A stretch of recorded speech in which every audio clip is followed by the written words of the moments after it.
ফেব্রুয়ারিতে অনুষ্ঠিত হবে।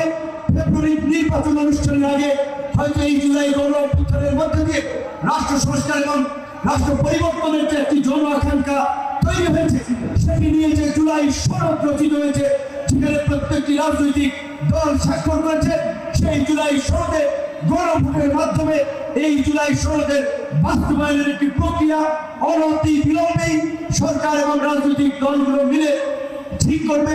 তার মধ্য দিয়েই আমরা আশা করি আগামী নতুন বাংলাদেশ রচিত হবে। আপনারা জানেন যে এই জুলাই সনদে একটি বিষয় আছে যে আমাদের বিদ্যমান যে সরকার ব্যবস্থা, সংসদীয় ব্যবস্থা, সেটি পরিবর্তন হয়ে দ্বিকক্ষ বিশিষ্ট সংসদ হচ্ছে।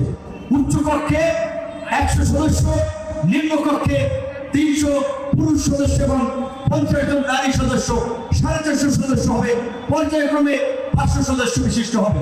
এই নিম্ন কক্ষের প্রতিনিধিরা রাজনৈতিক দলগুলো যে ভোট পাবে তার প্রাপ্ত ভোটের অনুপাতে উচ্চ কক্ষ বা আপার হাউসে তাদের প্রতিনিধিত্ব থাকবে।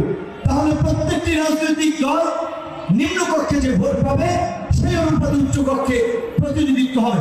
এবং এই ঐক্যবদ্ধ কমিশনের যে